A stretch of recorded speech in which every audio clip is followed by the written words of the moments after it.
Hello, folks, and welcome to our final day of Dating Dilemmas. Today is day 21.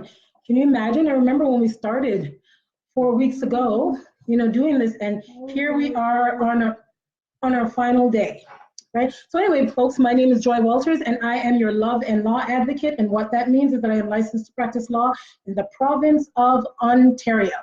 Um, the love part of my title is that I actually help professional women find love. I'm really helping them to navigate the dating world for dating success. We know it's rough out there, ladies, but I'm going to show you a few things on how to get through it and find hopefully the man that you're looking for. Anyway, right beside me here is my sidekick, my knight in shining armor, and the love of my life, Bobby, and he's here to help me navigate these issues and to show things from the male perspective. So thank you so much for joining us for our final day of this. And just remember, we'll be doing Customize Your Love Life starting next Wednesday nights at 7:30 Eastern Daylight Time.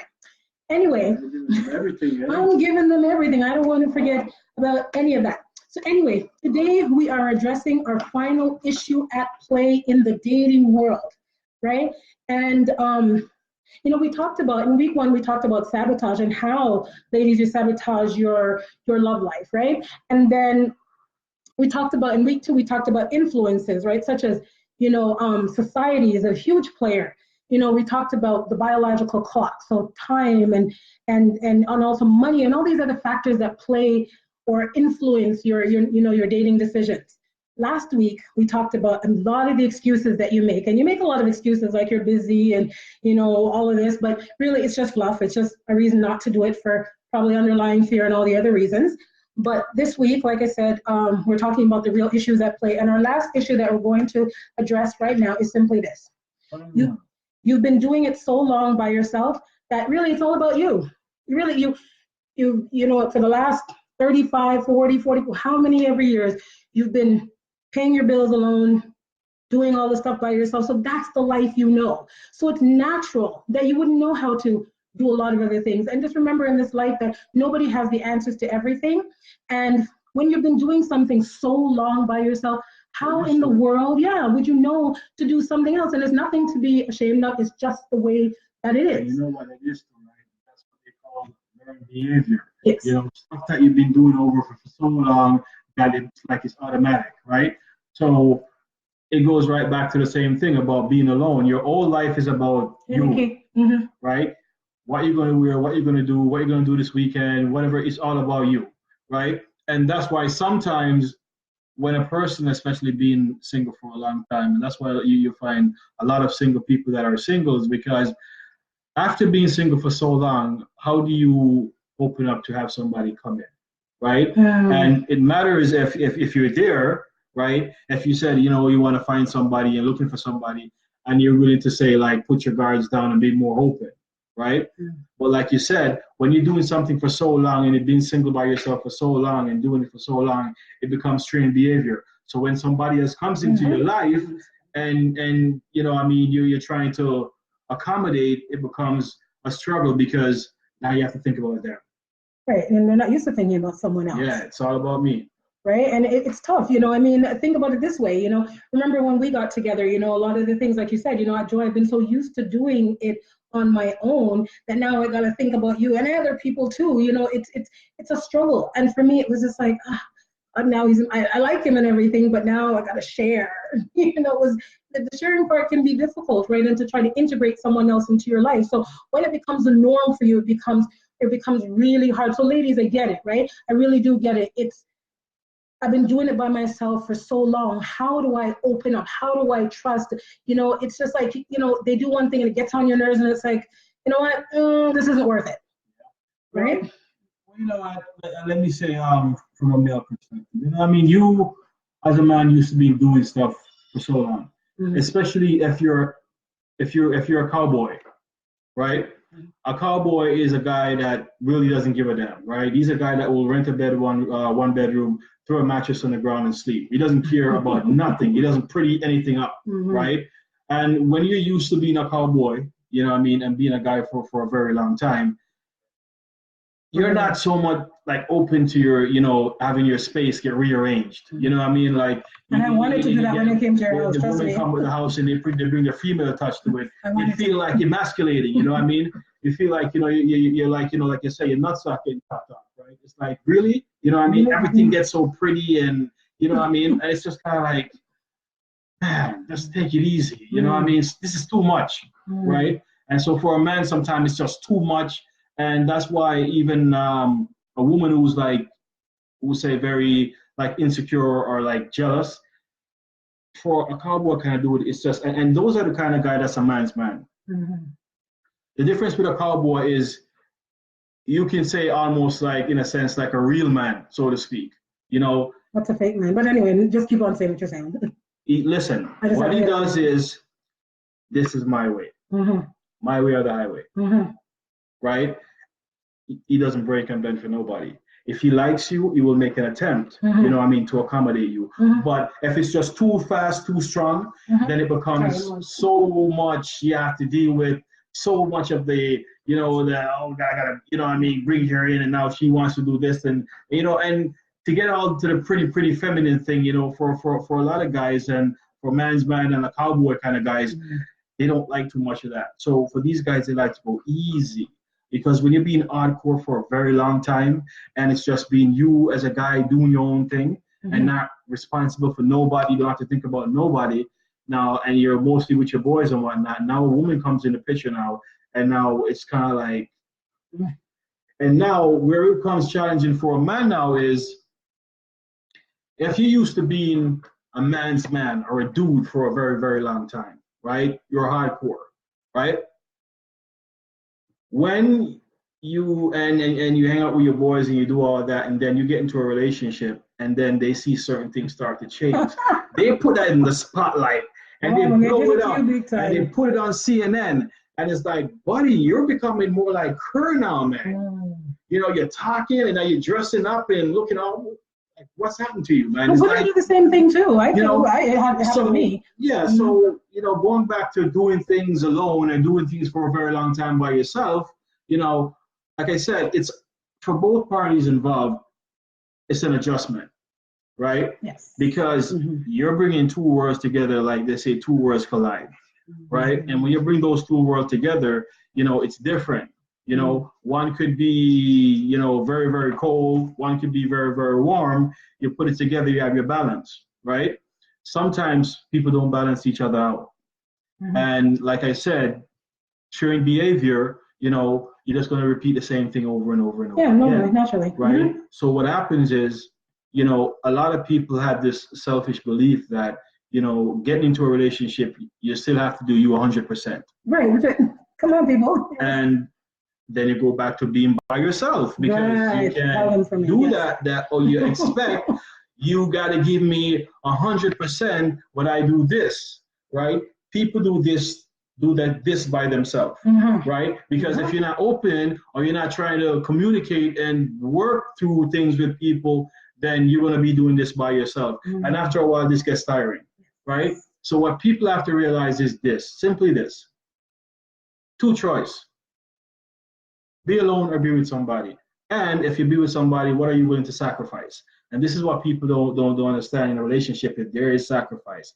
Sacrifice is another word for compromise, right? Where you're going to have to really say to myself, do I really want to give up my Saturday playing video games, or hanging out with my boys, or watching TV, bench watching TV all day, or just to go spend our time and hang out and whatnot, and wait.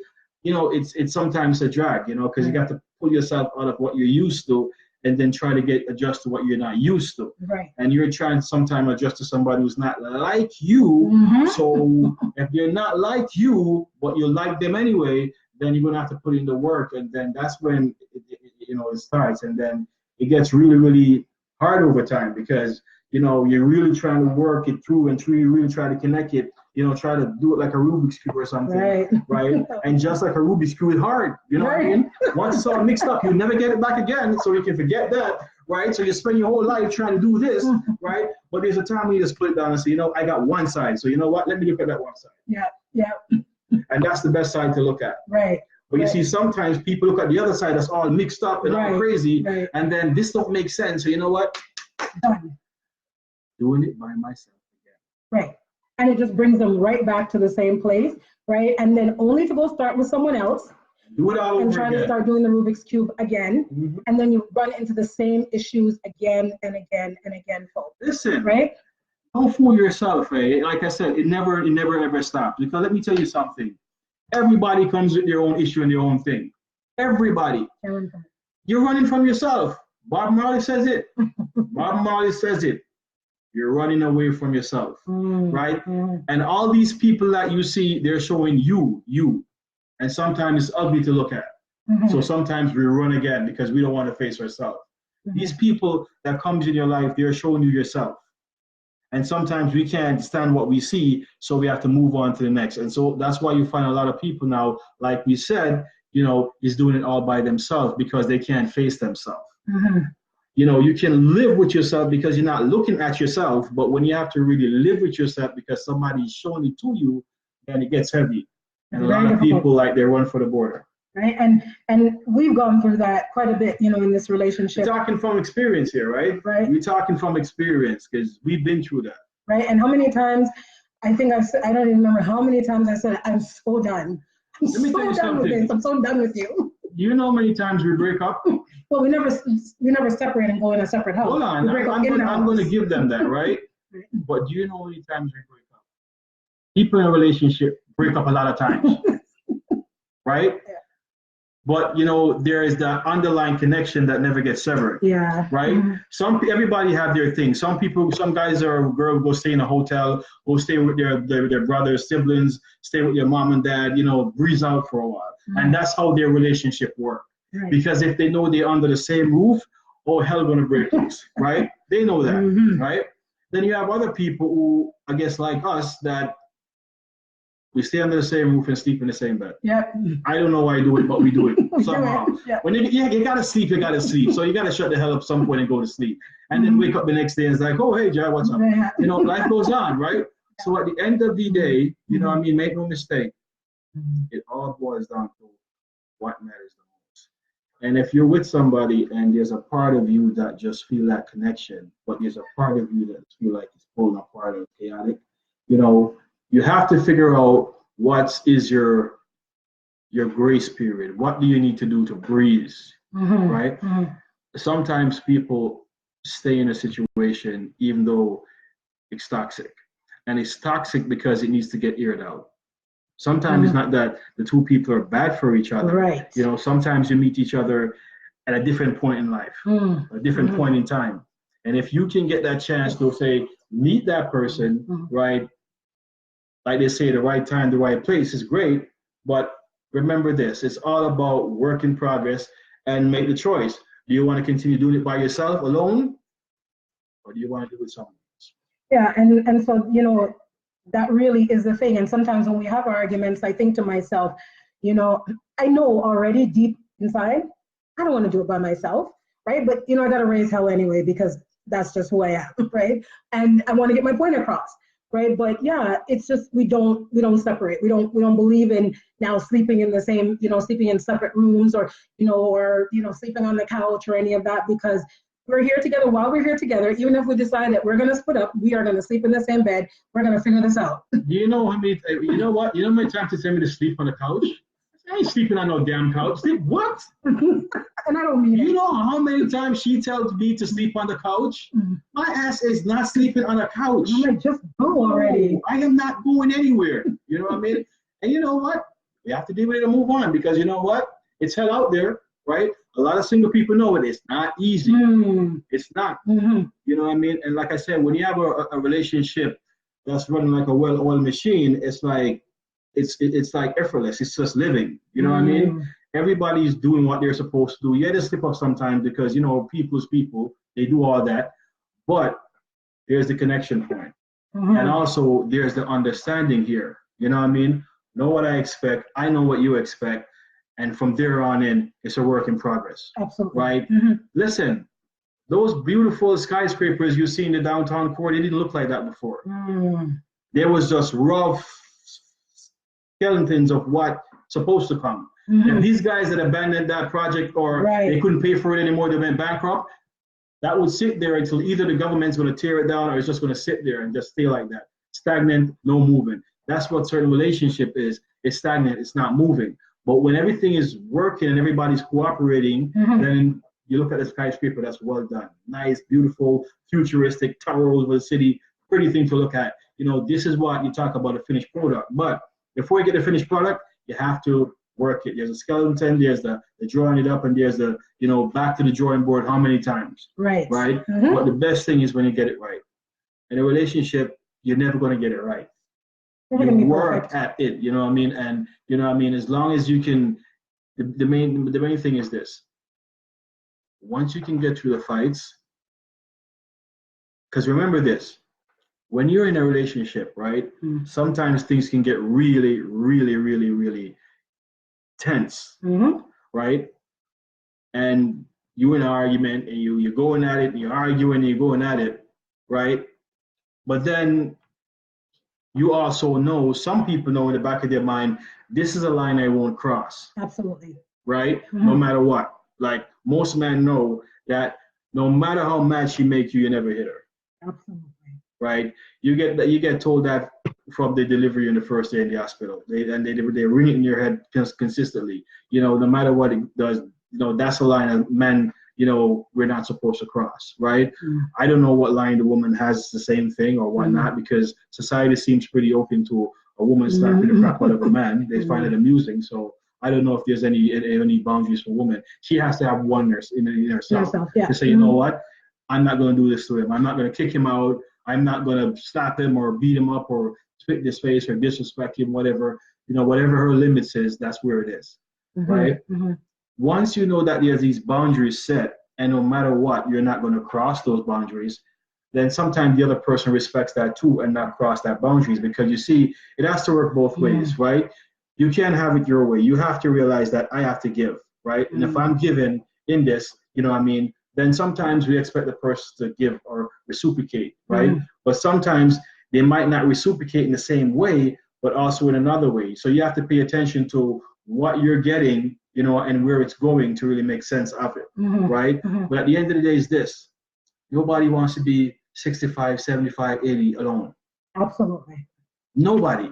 No matter who you are, a man or a woman, you don't want to be a senior citizen by yourself. It's no fun. And as single people, you know that when you're sick and you're by yourself, it's hell. Because you have to be your own doctor. You have to self-medicate. There's nobody to do it for you. Nobody to help you pay a bill. Nobody to take care of this for you. Right. You know, nobody to say, here, I got this. And that's what everybody is looking for in a relationship. I love you and I got this. Yeah, and because that is one of the most comforting sound to hear when you're in a relationship. When that person that you would say, I got this, and you know that they got it. And then at the end of the day, you realize, holy shit, they actually got it. They did it. Yeah. And, beautiful thing. Yeah, and you know, that's the thing I have to say I absolutely love about you. You know, I've been in other relationships before where I didn't feel like the person had my back, and they're probably saying the same thing about me, so you know, that's fine. But in meeting Bobby, that's when I really, you know, he has really shown me what a relationship, you know, should consist of. And you know, when I met him and then I met his family, you know, I really began to see him, and I saw the values he had. I saw how great he was with his mom, you know, and just how he was with his family. And once I saw him treat his mom real well, I'm like, jackpot. The one, this is good. Once you guys stay together, he's gonna be good to you. And without a doubt, I don't 100%, disrespect does not exist in this relationship. He just doesn't do it, right? He just doesn't do it. He, you know, he has certain, you know, morals and values of how to treat his lady, and I've been so blessed. I'm really, really extremely thankful to have someone like him in my life. And like I said, I haven't always done things right. So I've had relationships that weren't real great. They, you know, some of them bad, some of them not so bad. But, you know, here he is. And I really can't say that he's done wrong. We have arguments, but couples, I mean, people on, you know, married at first sight, you know, within a few weeks, they have fights. And it's like, what are you fighting over, right? But it just comes to show that couples fight. It's a part of what we do. You know, but I know that here I have something foundational. And the real reason why, we created the relationship builder. While I speak primarily to ladies, and the reason why I do that is because I'm a woman, I get you. So I want to really be able to show that woman how to look for, that type of man who's going to be by her side. It's not that all men aren't capable, but I really want to demonstrate to her how to kind of navigate this dating world for what she wants, right? And so the relationship builder was designed to create, again, happy and harmonious relationships between men and women. You guys are way too divided, way too divided. And, I just couldn't stand by idly and watch that. And I decided, you know what, Bobby? It's time to do something about this. It's really time to take the bull by the horns and make a change. You understand? And so that's why we're here. We're here to make something different. And when we created the Customize Your Love Life series, which we've been doing for probably about a year or so now, probably about a year and a half now, was really to show people that you get to create the relationship you want. Become conscious and watch what you do, and you can have it. Yes, like I said, we bicker, we argue, we go through stuff, but you know what? We still are conscious. And you know what we do? We talk about it. We definitely make sure that no matter what, at the end of the day, we have a discussion about things that we did that maybe we're not happy about, and to improve our behavior over time, right? Because if we don't, we can't stay together. So I really want all of you to really look at yourselves and say, I've been doing this so long by myself, but do I want to continue to do it by myself? And if you don't, you've got to change something, right? You've got to change something. It's not him, it's not her, it's you. Right? We are all responsible for ourselves 100%. So throwing it over on someone else just makes you a victim, which means that you have no control, and we all have control. It just shows that you're weak, right? Because that's what a victim is. A victim is weak. They can't help themselves. They're depending on other people to help them. And nobody wants to be called weak, but we play that role every single time. It's not me, right? And putting on the other person. And you see, all of this comes back to the same thing about being by yourself and doing it by yourself, because these kind of behaviors help to put people back by themselves, right? Everything that we said is what leads to people doing it by themselves. Because when you come with that victim and that selfish behavior and think that some people will try to work with you, but after a while there's a breaking point, right? And you have to realize that, listen, you have to know what's your limitations, how far you go, what you will do, what you accept. Once you know that, then go in a relationship, then as long as you kind of put that out there in a sense, in a way, then that's a guideline that people know they can follow. You don't have to say, okay, I need to do A and B and C, because all of a sudden then you're too controlling. Control sergeants, and you're trying to run the show. I'm not looking for a relationship boot camp. Right? Absolutely. So at the end of the day, it's you know what your beliefs and your values. As long as you know what your belief and your value is, you keep that kind of in your back pocket. Everything else you can give or take, right? Absolutely. And that's the thing. You know what matters to you the most. And sometimes ask yourself, if what matters to you the most is costing you from going from one relationship to the next, then maybe you need to overlook that. Maybe you need to really say, maybe that's not really important, right? Because some people have bad behaviors and attitudes that, cause them to go from one relationship to the next. Yeah. And they don't see it. They blame everybody else. Yeah, I'm guilty myself in there. But like I said, there's always an underlying thing in each relationship that you've been in that's been telling you this is your problem. And when you're alone by yourself and you're not taking that time to really analyze all of this, you will continue to pay the price in more and more relationships to come, because you're not getting it, right? And if you're not getting it, then what's going to really happen is some technical difficulties. Yes, it's okay, it's going. So, that too? Yep, yeah, I didn't do it. Right? So, like Bobby said, it is about, really analyzing yourself, seeing where you could do something different. Because, like I said, we have to take responsibility for ourselves. Because if we blame Tom, Dick, or Harry, or Mary, Jane, or Sue, guaranteed, you will end up by yourself, and that will be your life. Right? And sometimes, maybe it's just bringing it into awareness. Maybe now that some people out there are aware of that, they can start to look at themselves. It's natural. You walk through life and you just think life happens. But no, and Nikki, you and I, talk about this, and you talk about this on your lives all the time, about really, it's conscious and deliberate creation. We are creating all the time, and wherever we are as a result of what we, believe, thinks, and feel, right? So we have to just, stand in awareness of, how we're feeling. Think about how your relationships are turning how they're turning out and why they're turning out that way. What are you saying to yourself really in the back of your mind? Probably things like, it's not going to work out, I'm not giving that up for him, or I'm not giving that up for her, or, you know what, I just rather be by myself. And those types of things are the things that we're saying. And we really need to become aware so that we can start working on changing them. Yeah, and that's what it is. So, I hope, our live stream that we've been doing for some time now, I hope a lot of you learn something from it, take something from it, apply it. I really wish that a lot of you, take away something from this, because like I said earlier, this is coming from experience, being in a relationship for a very long time, to really see and understand how the whole dynamic of a relationship works and what you have to do to keep it going, right? So, I hope that a lot of people learn something from it and take something away from it. And we won't be gone, but we won't be doing it 5 days a week after this. Right. So this is the last 5 days a week thing. Right. It's been a track, but we've enjoyed it and we've learned a few things ourselves through the process, and it's reminded us of some things in our relationship. So we're grateful for that, and we definitely are aware that we hear that the dating world out there is rocky, and we definitely know that we're not trying to go back out there. So that keeps us together. Yeah, I remember what I say, live in color. Together. That's right. Right, folks, so we want to thank you again so much, everybody. Thank you very, very much for your time. Thank you for joining us for Dating Dilemmas. We've enjoyed doing this, and we really hope that you will join us for Customize Your Love Life next Wednesday night at 7:30 Eastern Daylight Time. Will be our first one, and we hope to see you there, folks. So take care of yourself, and thanks so much for joining us. And you're welcome, Nikki. You're welcome. Right? All right, folks, thank you. Bye. We'll see you again soon.